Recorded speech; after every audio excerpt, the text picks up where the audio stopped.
Welcome to In the Flow, where we explore how marketing leaders leverage operations to eliminate chaos and capture opportunity.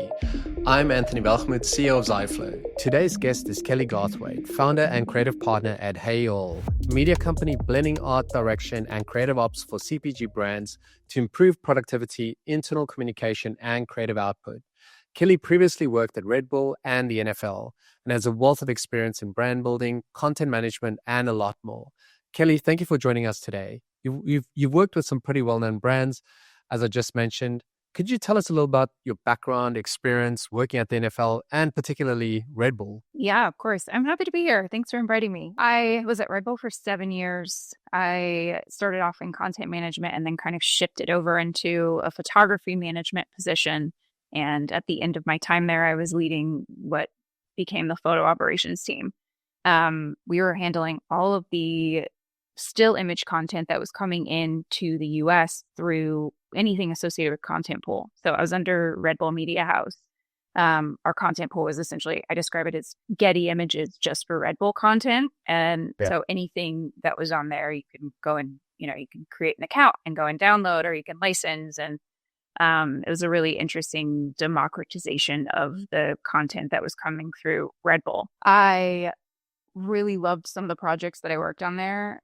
It's funny. I used to shoot events. Like, I started off behind the camera. I used to shoot events, and I was always like, all I want to be doing are these big campaigns. And I feel like I'm kind of not really like creating content that's going to last for very long. I was like, do the event, and then you shoot the content, and then you put it out there, and then people move on after 2 days. And so then I moved into this role of managing like event photography, essentially, because 92% of what I was doing was event photography. Now, Red Bull events are much cooler than a typical They're event. pretty huge events, yeah. Yeah. I was like, these are anomalies, like Red Bull Rampage and Sound Clash and just all these really cool concepts that Red Bull's come up with. We had like a volume of probably around 30 events and shoots every single month. Just there was a team of 3 of us that were handling everything. And it was really interesting to get a new perspective on how cool events really can be, because for a very long time I was like, I feel like I'm pigeonholed into this world of handling events. And then you go to Red Bull and you're like, oh, this is actually very fun and very inventive. Red Bull has one of the most interesting ways of marketing, I think, of any brand out there. I'm trying to push the narrative of more brands doing those community-based and in-person initiatives, because I think as we get more automated, people are already craving being in person and connecting, but I think it's going to become more and more important as we go forward. So I'm hoping that that's going to be more of the norm of seeing these brands kind of leaning into creating experiences for people. And that's one place where I kind of want to insert myself a little bit more with these brands coming up with these marketing concepts that are similar to what I experienced at Red Bull. I'm actually quite interested in this, because you've just started, I'd say maybe you can tell us a little bit about your media agency, where it started. Obviously, we know where you got the idea from, but you tell me a little bit more about that, because I'm going to talk from a Ziflow perspective. And, I was speaking to our VP of marketing, Ryan, it's a few years ago now, and I was driving back from holiday, and I called him and I said, hey, Ryan, we need to, we need to create a YouTube channel. Like, it's got to be more entertainment, but obviously we're tiny, we don't have a budget, etc. But it's really interesting. I think you're right. Like, how do you engage people in a different way? And Red Bull's done that so well with their events, and they've just doubled down on that. I remember specifically when the guy went up on the balloon and he parachuted from that height. I think that was one of the first sort of things they did, I think. And yes, we're all watching it live, and the stream and the guy jumping was amazing.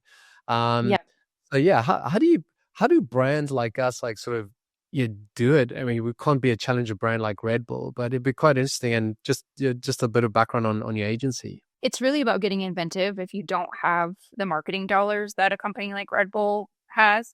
So a matter of partnering up with some other brand, like maybe there's another brand that does have a little bit more marketing spend, that could be making the connection and kind of inserting yourself to that flow. I think that that's one in for smaller brands is really It's a good to idea. make Yeah, I haven't thought about that. yeah Yeah. yeah it's making relationships with other brands. I mean, that was one thing that we really started implementing a lot more. My colleague Colin, who I was working with for the last couple of years at Red Bull, was really big on. He's a freelancer originally, and he was really inventive with the way that he kind of moved through life because he's always having to find new avenues. So he brought that attitude to Red Bull, which I thought was fantastic because that's the way that I think too. But once you get into a big brand, I feel like you kind of have to color within their lines. So I was really thinking about how we think outside the box within the confines of a brand. But he was doing a lot of community initiatives. So like we would do regular photographer meetups and people would come and connect and share work. And from that, he built off a partnerships concept. So working with Fujifilm, like they're very interested in working with up and coming photographers, and they're really liberal with giving out equipment and letting people try it. And then, the photographer will send it back to them and they'll like give their review or whatever that looks like. But there's a lot of opportunity in partnering up with other brands. I think it's a matter of just finding the right fit, but then maybe coloring outside the lines with the way that the relationship could go.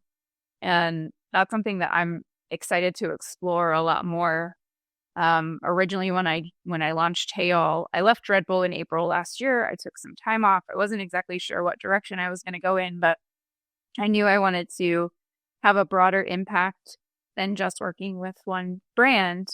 And I'm realizing through this last year that I have so many more things to add to the discussion than just focusing on the photography process. I realize there's like, as far as like marketing goes, there's two lanes. There's like the data point marketers and then there's the creative marketers. And I was always putting myself on the outside of that circle thinking, well, I didn't go to school for marketing. I've never like technically been in a marketing role. But I'm like, okay, but I think like that. So I think it's a matter of like being able to bring those things to the conversation. Like if you are working with an external partner, it's like, okay, I see these other opportunities that maybe you all hadn't really noticed or thought of. Yeah, that makes sense. I mean, and I was it with the age of AI and all the content being created, it's that imagination, that creativity, I think is still going to be the source of ideas. And now you have to level up that creativity. Obviously, like Red Bulls, they push sort of the envelope in terms of what's possible, the investment in the events and so on.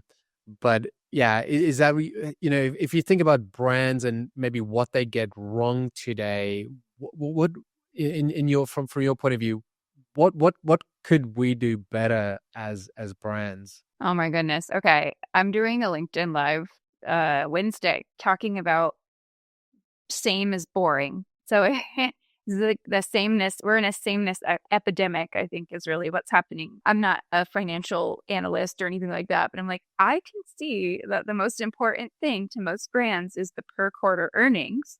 We've gotten to a place where we are so focused on how do we save money instead of thinking maybe it's a matter of putting emphasis on creative and coming up with new and innovative ideas instead of slashing things.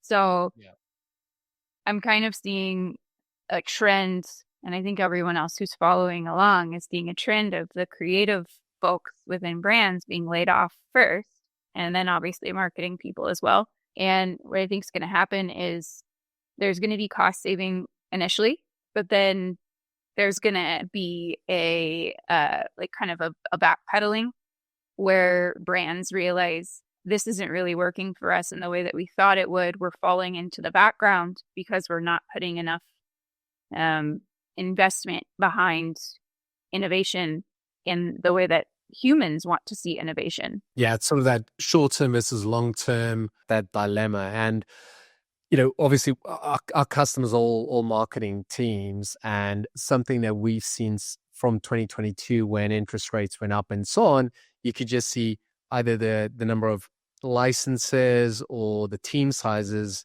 decreased very quickly. I mean, it was the first teams to get hurt. And I agree with you. I think it's a false economy to cut creative, cut marketing, because ultimately, I mean, how do people then find out about your product, your service, etc.? And it's I always I find it hard, and I think it's really tough for teams and brands that, I mean, you get the mega brands like a Coca-Cola's and Red Bulls. You have it on the balance sheet. Okay, well, what's the brand worth? They can almost measure it because it's so well known. But for the majority of us, like, the awareness is so tiny. We have like a really small community of people that know us. So how do you, if you don't have a board or a team that value brand, I think it can get super hard because everyone, yeah, like you said, is looking at the quarterly earnings and just looking at like, okay, next quarter, next quarter. Yeah. Are you saying like with just with smaller brands that don't? I think it's even harder with smaller brands because, Yep. yeah, because how do you actually attach a value to the brand, to the creative, and so on? And yeah, as you said, then they cut marketing sooner because it's a cost saving in the short term. So if we're talking about bigger brands like Coca-Cola and Red Bull, um, Coke does feel like it can't really fail in a lot of ways because they have been around for so long. And I saw it was like a comparison of how Pepsi had rebranded itself from when it started, and then Coke was on the other side. So it's the logos. And Coke literally has not changed its logo since that entire time. And Pepsi's done this iteration of their logo, and they started off looking like Coke when their logo came out. And then they've been switching, and I think that's them grasping at trying to be different, and they're doing it in a way that feels very surface level. Like if you're only focusing on your logo as your rebrand, like there was a Kind bar unveiling, and I was like, is this satire? I don't know if you saw I that. actually saw that. Like, Yeah, it was so yeah, funny. Like, Kind moved up into the colors. yeah. Yeah, it was funny. I was like, this feels like a great example of everything that we're Time experiencing right now. wasted. Yeah. Like, are we in the twilight zone? I know. How much money did you guys spend on that Kind? I'd like to know. I'm like, and I could do that too. So where's my phone call? I think it's really hard to do that, to actually persuade people to just move the word up into the colors and sell that. I must be thinking, like, that's hard. Coming up with something new is much easier, but the fact that Kind, they just moved it up, it was a bit crazy. Yeah, I thought that was really funny. And it does. There's so much questioning about what's real and what's not right now, and we're not even I in the know. thick of AI yet. I Yeah, don't is think. what yeah, I did wonder if it's AI. Maybe it is AI generated. I don't know. We'll have to find out. Maybe they'll never reveal their secrets, but I think like one of the things that I've been talking to a lot of creative uh friends about is the sameness epidemic, but then also um this existential crisis that a lot of us are feeling with the hype around AI and the potential for it to take jobs and be a replacement of. And I don't think that was the purpose of it for creative specifically. But we're all kind of in this weird nebulous moment where it feels like, should we get on board before everything is sussed out? Should we sit back and observe? I'm kind of more in the camp of sitting back and observing and seeing what happens before I dive all the way in. I've been like that with everything throughout my life because I just know that there's always a pendulum swinging back and forth. And I am noticing that as a reaction to this automation, I've seen multiple medium format film campaigns coming out recently. And I think that's another way that brands are going to move away from sameness is to lean into something that is nostalgic.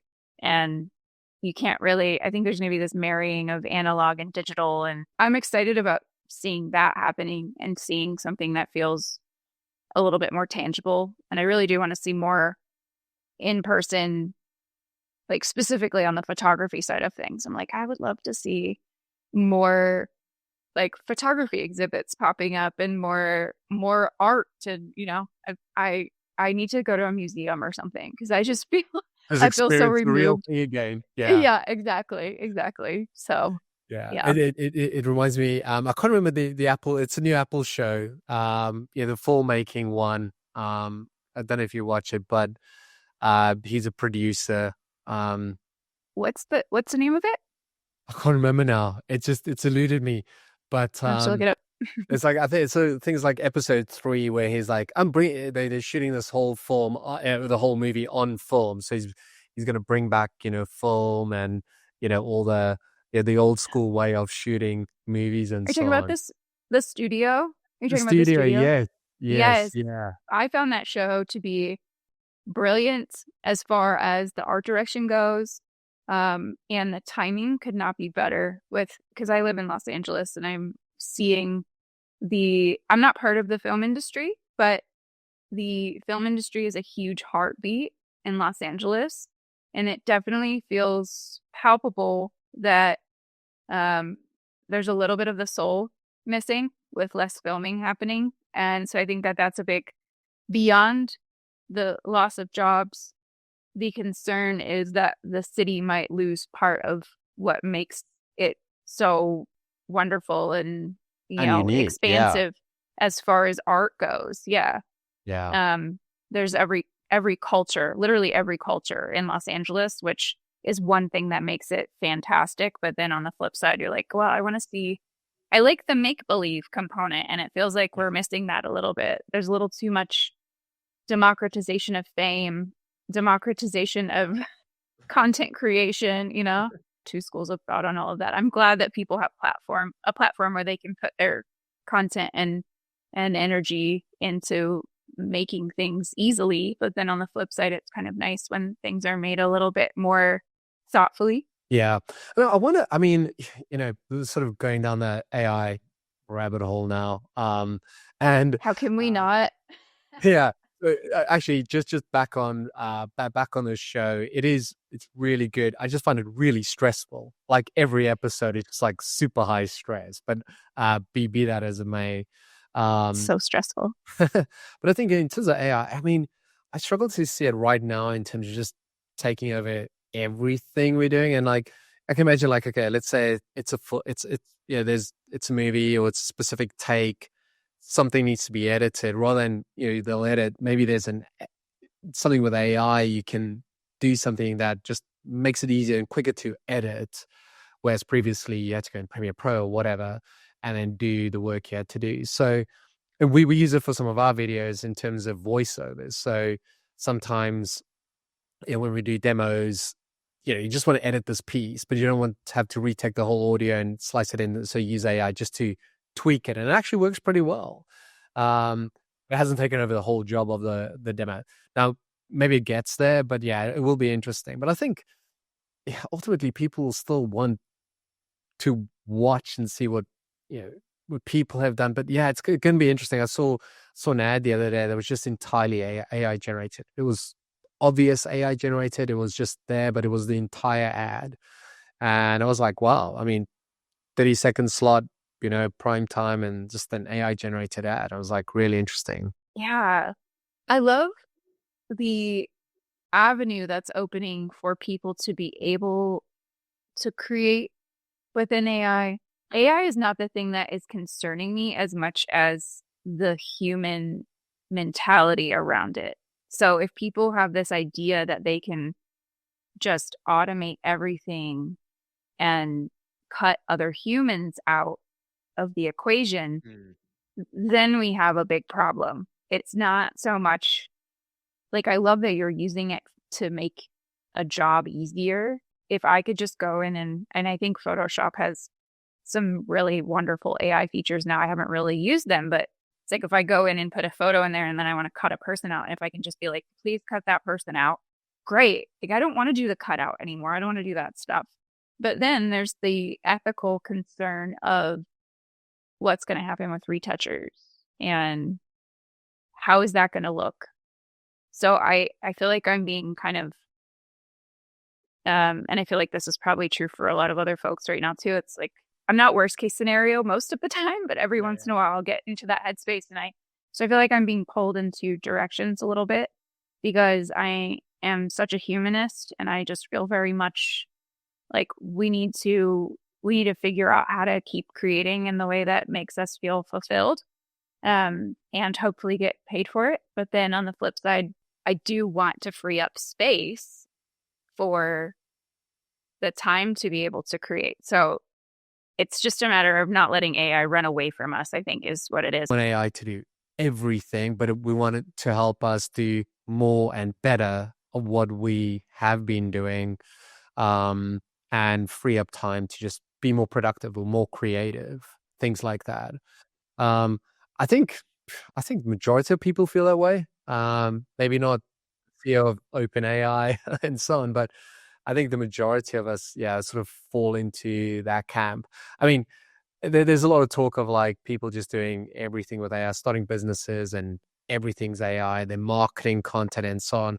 I do find it hard to believe sometimes because you can see visuals pretty quickly sometimes if it's AI generated, but maybe it works.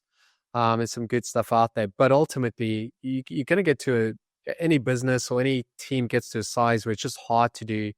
You still need someone to prompt it. Someone still with the ideas. It doesn't just come up necessarily with its own. Now, we'll see where it goes. But yeah. See, okay. So got quite serious there. Let's go back to Red Bull a little bit. You've had quite a few events.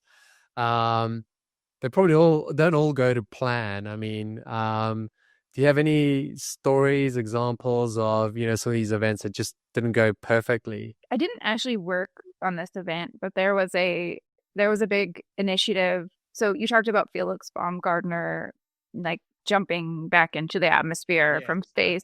Yeah. So I think that's a hard one to live up to. And that one also, everyone is very concerned. That was before my time at Red Bull, but everyone was very concerned that he was not going to make it. There was a moment where he, I think, lost consciousness or something. Yeah. And I remember we were watching. He had lost consciousness and he was falling. Yeah, I remember that. Yeah. It's like, oh my gosh, is he going to die on this live feed? But he ended up being fine. And if you haven't seen it, I didn't spoil anything because this has been more than 12 years, I think, since that happened. But I think it is it not. It might even be more, but I don't know. Yeah. Well, hopefully, so yeah. it might be 15 or 20. Yeah. But there was another concept called plane swap where two pilots, Red Bull athletes, were going to switch planes mid-flight. So the planes were in a free fall and they were parachuting into each other's planes. And one of the pilots made it and then the other one had to parachute down. So I think the plane just crashed into the earth. But there were big conversations around that and what worked and what didn't work and like what we could do differently. And sometimes I think about how much we feel pressured to push the envelope just as humans. And then also with a brand like Red Bull, it's part of the environment at an energy drink company is how high, how far, how deep, like whatever, how much can we do here to push the envelope? And I think that's the bigger question sometimes. I've actually been watching 100-Foot Wave on HBO, which there's a lot of Red Bull surfers in that one. And that's another brand that's had like a few different names like Pepsi, but anyhow. So. Yeah. But they're surfing these waves in Nazaré, Portugal. And obviously there's at least one 100-foot wave. Otherwise they probably wouldn't have called the show that. But they in the second season, so the third season just started, but in the second season, they're asking this exact same question. It's like, how far do we need to go? They've all like broken bones and injured themselves. And it's like, for what? Like, to what end? And these are just individuals pushing themselves. It's not for a product, even though they're represented by different brands, some of them represented by Red Bull. But I feel like we're in this interesting space now where we're being, if we can translate this into the pressure to put out content just for content's sake. We're kind of at that space now where we're just bombarding Yeah. people, and there's not necessarily a lot of intention and thought behind it. I don't know that people are going to break their arms or anything like that, but I mean, I don't know how to relate Yeah. this exactly back It's down like your foot way, but how extreme to get the attention, right? Because it's just like yes, more and more content. How do you grab eyeballs? How do you grab attention, a bit of time from people? Um, we've actually started doing less, to be honest with you. you have. So Okay. yeah, so especially on LinkedIn and social, we found like we get better engagement with the less content we produce and put out there as a company, especially. Now we don't have a big budget or an exciting brand, but just like, yeah, just putting a bit less out there, it's just gotten better engagement. But it is interesting where some of these bigger brands go, because how do you get the attention of people? I mean, people get bored super easily. I mean, you got TikTok, and you just scroll and scroll, and it's like, what's the next video? I think some people can have answers about a specific platform, but I think if we're talking about it as a bigger picture, it's like there's not, and this is why you have to have different people who are good at different things working on behalf of your brand or with you, because there are going to be people who say that they have all the answers, but there's just not, it's not possible to at this point. Like we don't have, unfortunately, we don't have, the almanac. I don't know if you've seen Back to the Future, but I always reference the It's my almanac. it is Yeah. literally my number one favorite movie. But anyhow, Okay, so good. yeah, Okay, I good. Yeah, I'm always like, oh, I wish I had the almanac so I could have yeah, known to invest in Apple stock or, I would have been like 2 years old when that happened. But, yeah. um, Oh, but I would have been president. I mean, yeah, all that. So episode yes, or you have the playbook. Yeah. Back to the Future too. Yeah, I actually just read a book called The Siren's Call, and it's about the attention age that we're living in. And I found it so validating because I have been feeling, I go a lot off of instinct and intuition, and I'm like, there's something happening here. I don't know exactly how to pinpoint it, but it doesn't feel good to me. And I realize that it's this attention grabbing thing that's happening all the time. And I think what we're going to start seeing is people tuning out more and more. And so it's interesting. I'm actually really happy to hear that you all are kind of dialing down the amount of content that you're putting out, because I do think that is going to be a trajectory that a lot of brands go with, um, because it just going to kind you of can only shout that loud. I mean, and then break. Yeah. yeah, yeah, yeah. And It is, everyone yeah. has a megaphone. Yeah, exactly. I mean, I was talking to Ryan, our VP marketing, and I was saying, it's super uncertain certain times for any business out there, basically, because one, it's like marketing feels like it's changed. I mean, all these different channels, like you mentioned, and TikTok and Instagram and so on. But then you've got LinkedIn, you've got you know, yeah, if you're a CPG brand, it's like you've got a ton more to do. You got like whether you install, et cetera, et cetera, and then. And then online, it's like, well, SEO is changing I mean, that's changing so much. And it's like, we now get, I, I'm telling you, I guess a quarter to a third of our traffic now comes from ChatGPT. And it's just dropped so quickly from, Google to AI sort of tools. And you're sitting there and you go like, well, we haven't planned for it. We have no idea how to plan for it. So then I wonder about like these larger brands that obviously a lot more traffic. It's like, yeah, you're in this LLM and you don't know how it's been put together, and then people asking questions. It's like a black box at the moment. It's very uncertain in terms of like where things are going to be in 12 months. And I think when you talk about that feeling, I feel like it's a little bit like that. It's like you get like bombarded with all this content, and then everything else is changing underneath us. That sort of that we were used to. Yeah, it's hard to attach to anything right now, Yeah, which, I mean, if I go and water my plants or something, that's one thing that I know that I'm just real. actually affecting. Yeah, exactly. Yeah, So I think it is really important to find that balance too of going outside and taking a walk, like physically just doing something that is real and like makes a difference within your psyche and your body. And I love what you were saying about how It was the part about things changing underneath us and how it just feels so uncertain right now. And the best thing I think that any of us can do is look at all of this as an experiment, because we have to just keep trying things and not attaching to this idea of perfectionism. And it's like there's brands out there who are buying followers and they have bots, and then they want someone to come in and investigate, like a marketing person to come in and investigate like where they should be putting their energy, like what demographic. And you can't even tell what their demographic really is because because of the bots. Yeah. yeah. Yeah. So it's like, oh, it's showing that 65% of your followers are women, but is that really true? So yeah, it's like you're shooting into the dark. So you have to try lots of different things and see what works and stay authentic along the way, Yeah. whatever It, that means. yeah. No, it's, I think, I can't remember it's PNG, but, or one of these other, big groups, but their marketing teams hired a ton of like just influencers to join their marketing team. And then you get the whole Febreze thing where it was a Kourtney Kardashian. I can't remember which Kardashian, but anyhow, and she's on her bed with all the Febreze bottles. I don't know if you saw that. And then, I haven't seen that.